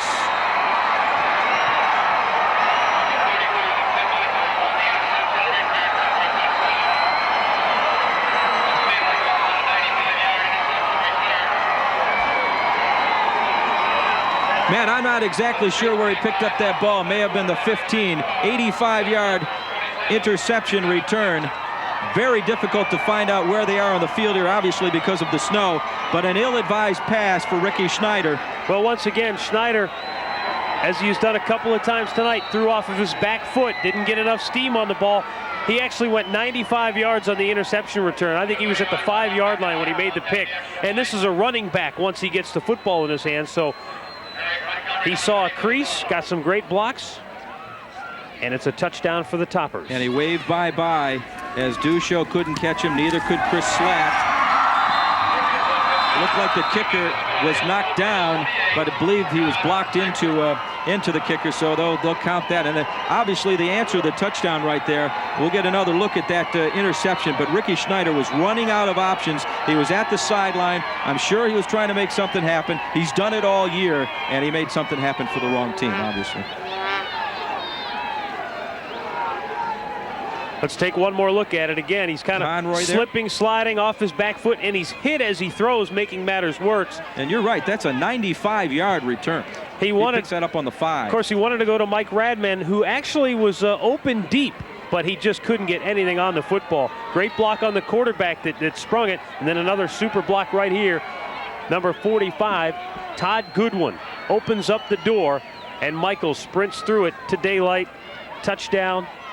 28-6 Chardon. And Slatt, an outstanding runner, a very fast kid, may have pulled a muscle trying to run down Tim Michael, and there was no denying Michael as he made perhaps one of the biggest interceptions of his career coming into the contest. He's been pretty opportunistic in that regard as well. So it's 28-6, the Hilltoppers lead, third quarter, 3:25 to go.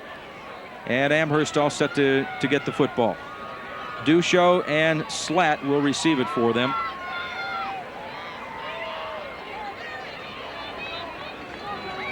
Mother Nature, very cruel tonight to the passing game. Almost impossible to get the timing and the patterns to sync up correctly. And it has been very costly for the Comets of Amherst Steel, because you're talking about a team that was very balanced coming into this game. I mean, they could throw it or run it either way.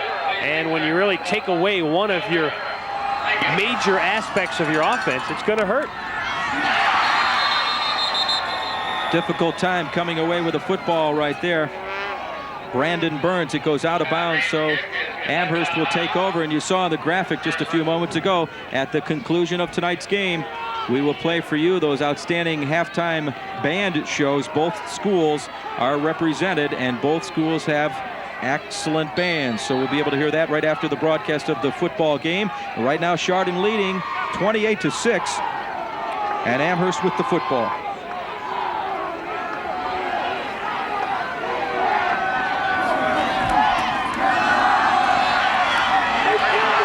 There's Slatt. He wants to go his way. And he is run down on the far sideline by Montgomery. Eric Montgomery, the sophomore at 5'11", 160 pounds. And Chris Slatt with a huge gain for the Amherst football team. Quick hitter off the left side, breaks a tackle there. Pennell couldn't bring him down the sidelines. And then as he got up again, he's still grabbing at that left hamstring. Yeah. 39 yards on the run for Chris Slatt. New life once again. They trail 28-6. Ricky Schneider going to throw to the outside to Dusho. And he knifes in between two defenders for extra yardage. Scott Platts put him down on the turf as the clock continues to move at 2:51 to go, third quarter. And Amherst trailing by that 28-6 score. They got the touchdown, the extra point, no good.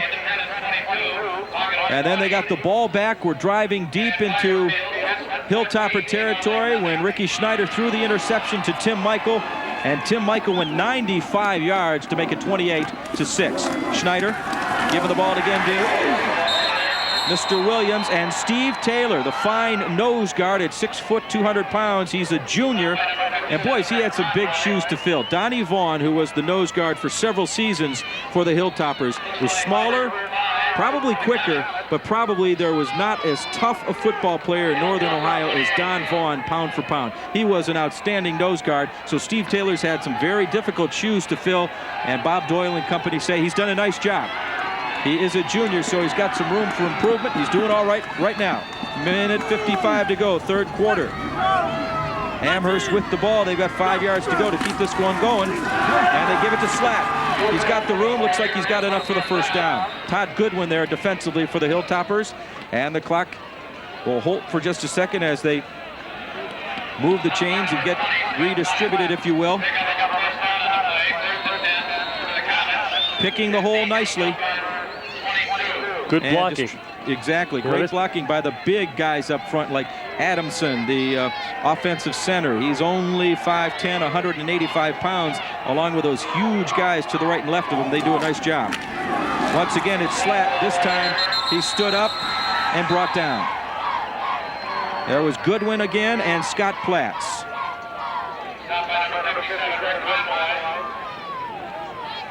You know, we've been talking so much tonight about Pennell and Platts and the great job they've been doing picking up the ball carriers.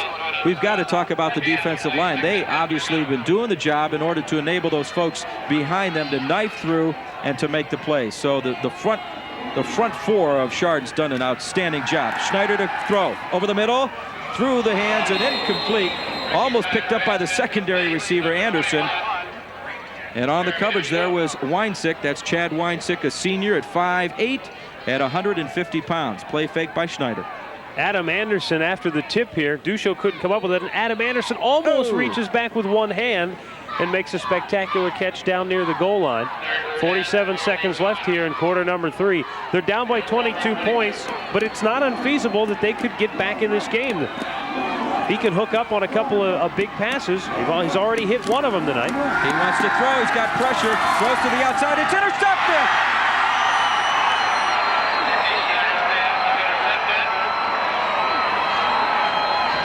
Looked like Rick Conroy.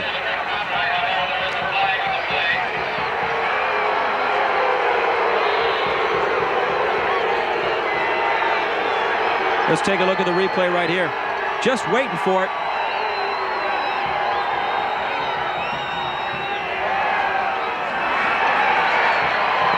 Again, Rick Conroy reads it all the way. When he sees the back release, he reads screen, he goes over to where the back is, and then it's sort of a lobbed pass, so he's just playing center field. Personal foul at the end of that play called on Amherst, and so they're going to tack on 15 yards after the end of the interception. Unsportsmanlike conduct, the penalty call, and you see head coach Jeff Risen taking Chris Slatt aside and giving him an earful.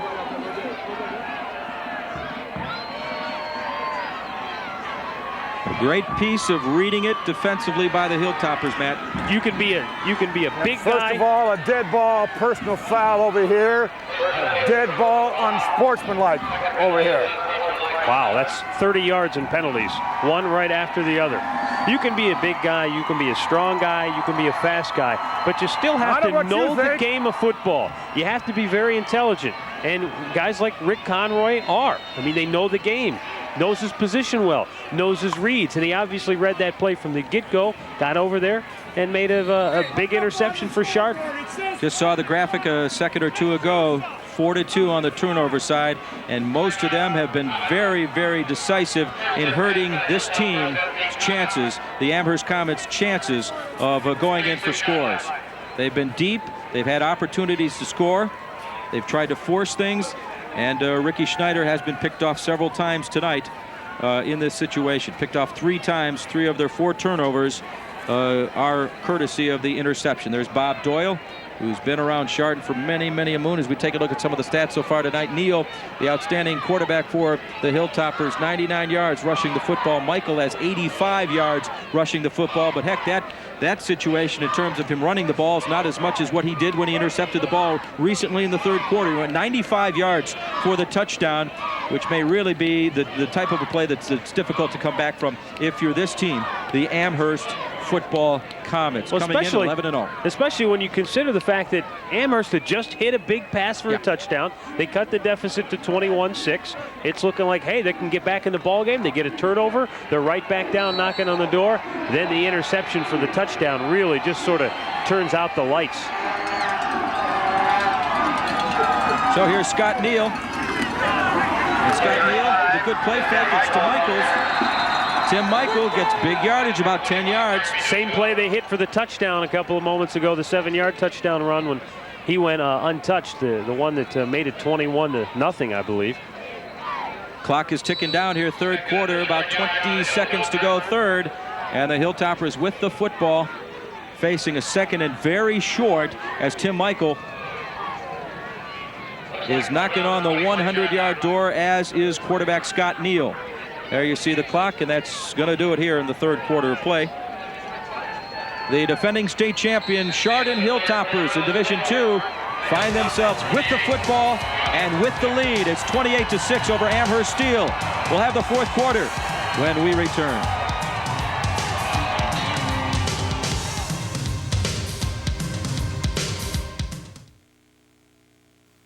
Now, what starts with the letter C?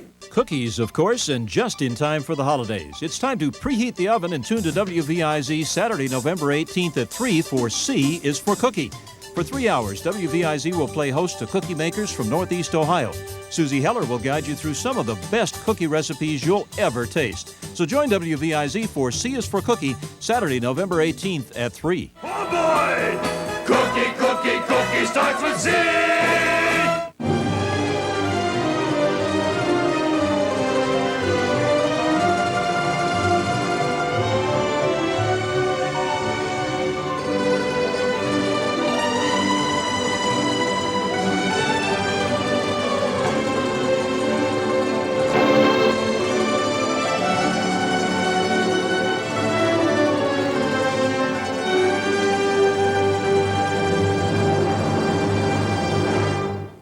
Did you ever want to swim with dolphins? Robin Williams did. They're smooth, fast, bright, playful.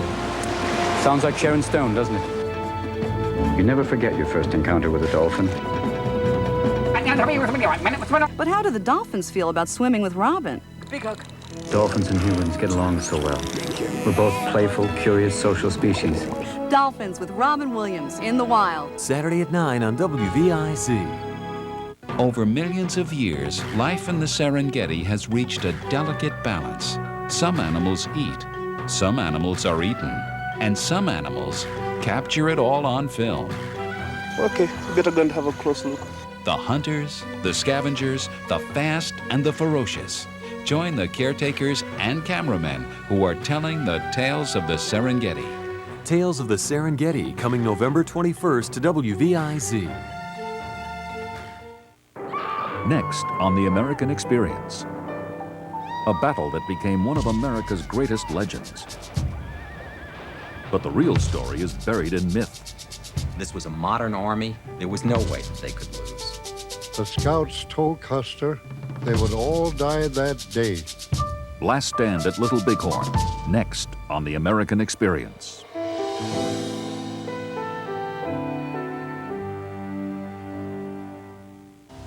You're watching WVIZ Cleveland, serving Parma, Mentor, and all of Northeast Ohio.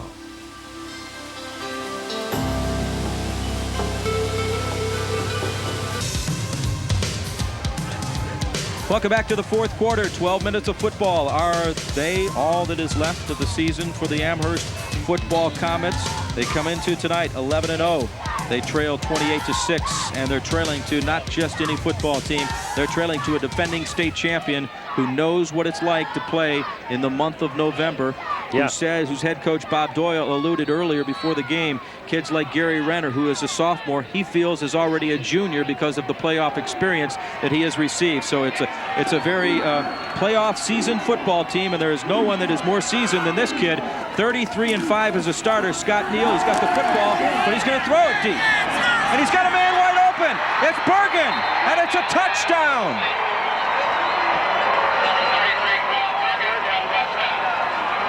Kyle Bergen, who has 9 interceptions on the year, is very good at picking up the football on the other side of the ball as well. Kyle Bergen is legally blind in one eye. Great football story here.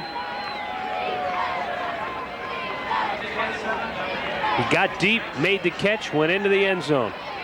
He led Northeastern Ohio in interceptions. We talked about that at the Open, the fact he had 9 this year. That was tops in the area. Boy, he's just wide open there. Nice play fake on Scott Neal's part. That's pretty much par for the course for him. He's just outstanding in that regard. And they lead by a 34-6 count, Matt, as they try for the point after here. Let's take one more look at the touchdown. Neal sets up, nice tight spiral into a tough wind and a lot of snow. Bergen just gathers it in and trots across the goal line for a 25-yard touchdown reception. They have needed just 2 passes tonight. They're 1 of 2, 1 for a score. What you just saw, the 25-yarder. And here comes Mackar to try for the point after.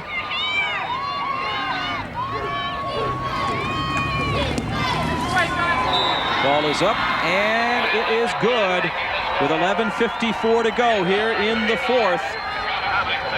The Chardon Hilltoppers with a commanding 35-6 lead. John, when that's some sexy when the Chardon Hilltoppers were shut out in Week 9 by Kenston, I think there were a lot of people that had some doubts that were wondering, boy, is this Chardon team good enough to go back and win another state championship? But this is a very, very impressive win tonight over an excellent team in Amherst. And add that to the field conditions and just the situation that they've had to endure here tonight. You're talking about a team that looks very focused on going back and winning a state championship. This will be the 3rd straight year now that they will have advanced to the state semifinals. Very quick scoring drive, and the big play, the 25-yard touchdown catch by Kyle Bergen. It just took 46 seconds to put on another score, and they lead 35-6 over Amherst.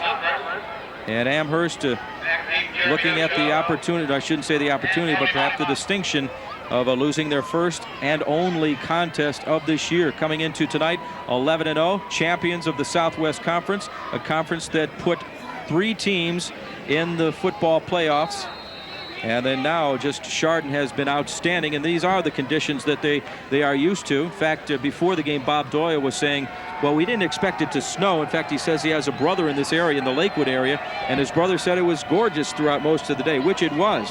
But then at around 5:30, 6 o'clock, it turned, and he said, this snow, well, this is what we have in Chardon all the time. They've got about 8 inches on the ground right now in the snow country. Here comes Williams, straight up the middle.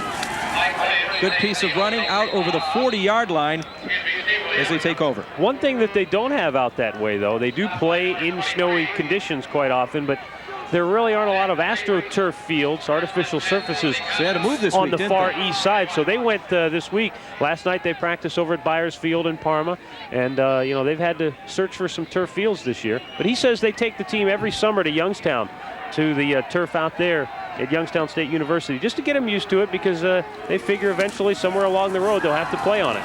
There's Tony Mazza. He's not going to break the tackle of Kyle Bergen, but he gets a good piece of yardage there as they hit quickly, as they try to get something going offensively for Amherst. Nice little quick hitter off the left side. Ian Landis can't make the stop, diving in vain to try and make the tackle. But Kyle Bergen, look at him, break down, puts his nose right on the numbers.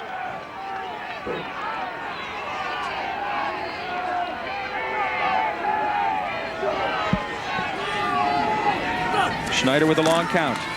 Schneider giving it to Williams, and Williams knocked down by several, including Mike Pinnell, the 5'9", 165-pound senior linebacker. Scott Platts there. Scott Platts must already at this point have been in on at least 20 tackles. Well, I talked about him at the beginning of the game because I figured we'd be calling his name a lot tonight. So I wanted you to be familiar with him right off the top. He is all over the field. He lines up in different positions.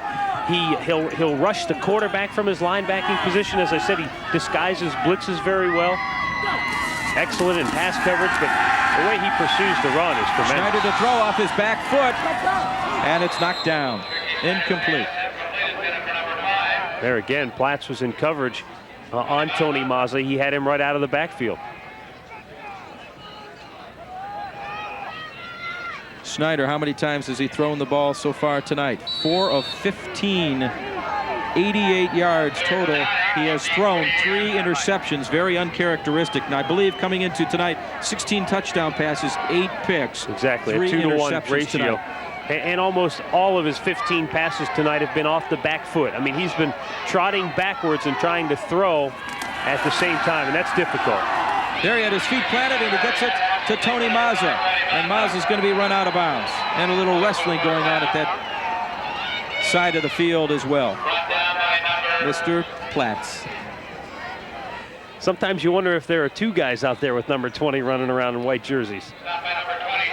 I think we ought to just say, if anyone else other than Platts makes the tackle, we ought to mention their name. This is just an outstanding football player. And when you look at the size, 6'2", 195 pounds, very tough. And he's got great quickness, and he is so sure-footed, especially tonight where the conditions are very difficult. He just looks like he's playing at a different speed than everybody else. Radman comes over to this side.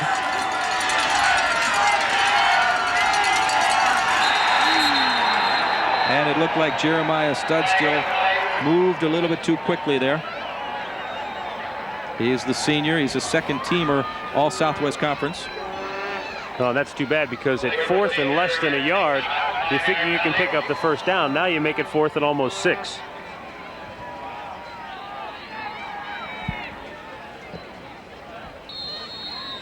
Take a look at the penalties accrued so far tonight. Amherst with twice as many as the Chardon Hilltoppers. 6 for Amherst, and the Hilltoppers with 3. Amherst has been assessed 55 yards tonight on the penalty situation. Ricky Schneider, it's 4th down. A little bit of pressure, looking the side. Backpedaling, throwing off his rear foot there, if you will. And Montgomery with a good piece of coverage on Jeremy Duchot. And it falls incomplete.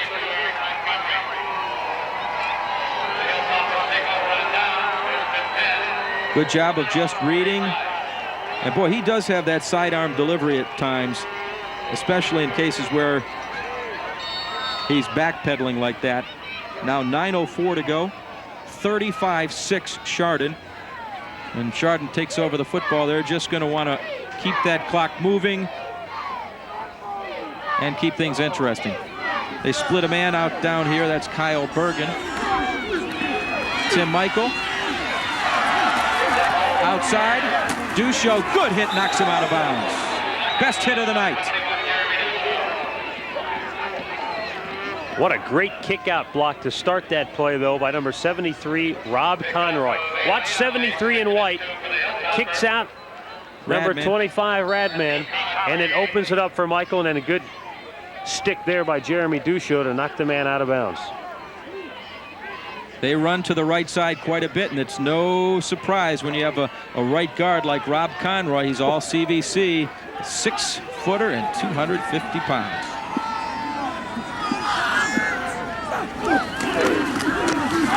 Neal still has the ball. Outside, Duchot. Can't bring him down. He still gets 4 more yards. Forgetting that he's 210-pounder. This is a linebacker you're trying to tackle. You got to wonder. I'm not too sure there's a quarterback in the Southwestern Conference that goes over 200 pounds. So this is the first quarterback these defensive backs have seen downfield that's that big.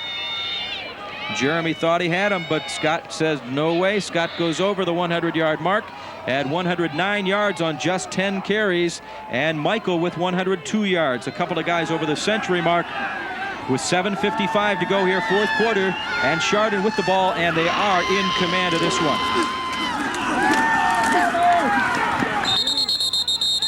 Good play fake to Gary Renner. But he gives the ball instead to Bob Conroy, the cousin of the Conroy twins. Conroy, a senior at 5'8", 155 pounds. And the clock continues to move here.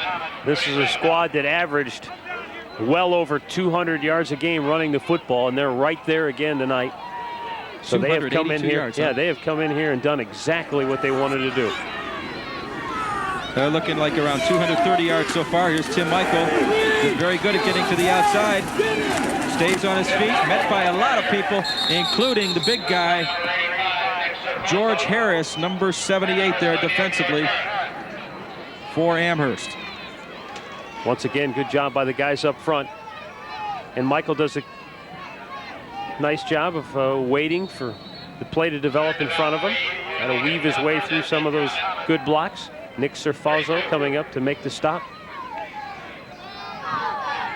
Clock continues to move. 6:40 to go here in the fourth quarter.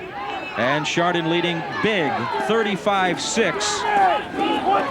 They have forced 4 turnovers on the part of Ricky Schneider and the Amherst offense. And they've had huge plays all along. Neal rather with the ball, continues to the left side. Neal down the sidelines. Neal knocked out of bounds near the goal line. All along, it looked like he was walking off. Completed 28 more passes than Chardon has attempted this year as a team. Neal gives the ball to Tim Michael, and they made it look very easy on that possession. Follows the big guy, Conroy, up the middle, and it's a convoy for another points. More points for him. They tack on 6 more. And they continue along leading 41-6. Last week, they put up more than 40 points on the board. Well, on a night like this, I would have never dreamed they would ring up 41, almost, if the extra point is good, 42 points.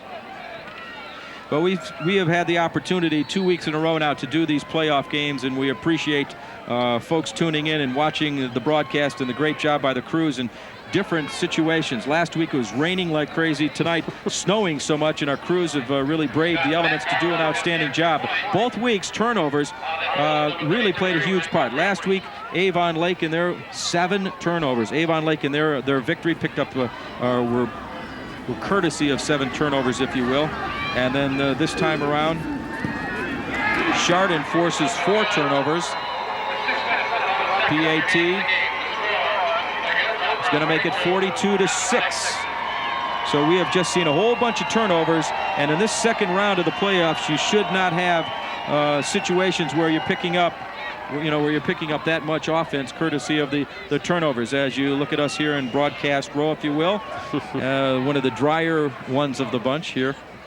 And of course, Lakewood Stadium. Next week, the Division I state semifinals. We'll have that for you right here on WVIZ. You'll want to remember that's on Saturday night next week. Division I plays on Saturdays, so that will be a 7 o'clock start, if I recall. And hopefully, if Brunswick wins, it'll be Brunswick against the winner of either Lakewood or St. Ignatius, the winner of that game. That game tomorrow night at Byers Field, and Brunswick playing the night out in Sandusky against Toledo. So if Brunswick can win, we'll have a nice Northeastern Ohio State semifinal game for you. That would be superb. And as you can see, as we were just talking about that situation, there is the graphic to set it home even further. The Division I state semifinal next week. And more than likely, obviously, if Brunswick does survive this week and plays the winner of and is alive next week, the state pairings would be such where they would not want to have two Cleveland schools possibly playing in a state championship game. That's why we think it will be the winner of Ignatius Lakewood against the winner of the football contest in Sandusky tomorrow night as well. That's the game involving Brunswick. Ball on the ground, picked up by Jeremy Dusho. Tries to stay on his